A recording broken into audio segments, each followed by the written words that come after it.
عاشوراء کی نماز کیسے پڑھتے ہیں، کتنی رکعت پڑھنی پڑتی ہے اور کب پڑھیں ہم؟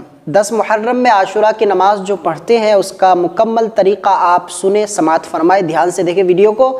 دوستو دیکھیں، عاشوراء کی نماز 10 محرم کو پڑھتے ہیں ظہر کی نماز سے پہلے اور عاشوراء کی نماز 4 رکعت نفل نماز ادا کرنی پڑتی ہے۔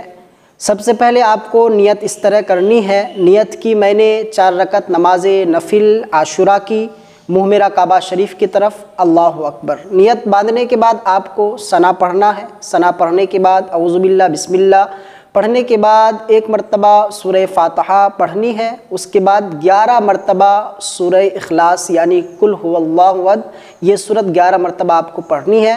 پھر رکوع کرنا ہے، سجدہ کرنا ہے، اسی طرح 1 رکعت مکمل کرنے کے بعد دوسری رکعت کے لیے آپ کو کھڑا ہونا ہے، پھر سورہ فاتحہ پڑھنا ہے، 11 مرتبہ سورہ اخلاص پڑھنا ہے، پھر 2 رکعت مکمل کرنے کے بعد پھر تیسری رکعت کے لیے کھڑا ہونا ہے، سیم اسی طرح سورہ فاتحہ ایک بار، 11 مرتبہ سورہ اخلاص پڑھنا ہے چاروں رکعت میں اس طرح۔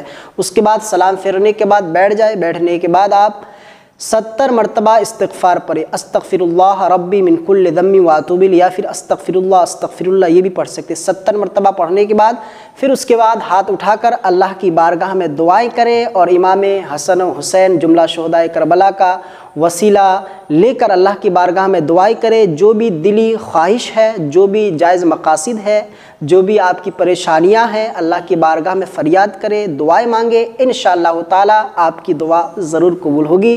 اس نماز کی بہت بڑی فضیلت ہے۔ اللہ کے حبیب نے ارشاد فرمایا کہ جو نماز عاشوراء ادا کرے اس کے پچھلے 50 سال کے گناہ جو ہے اللہ رب العزت معاف فرما دیتا ہے، سبحان اللہ۔ تو یہ نماز آپ 10 محرم کو ظہر کی نماز سے پہلے پڑھیں اور ٹائم کا خیال رکھیں کہ زوال کا وقت شروع نہ ہو جائے، اس سے پہلے آپ پڑھنے کی کوشش کریں۔ 10 محرم 8 بجے یا 9 بجے 10 بجے 11:30 بجے کے اندر تک آپ اس کو پڑھنے کی کوشش کریں۔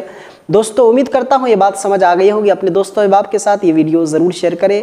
اللہ تعالیٰ عمل کی توفیق عطا فرمائے۔ السلام علیکم ورحمۃ اللہ۔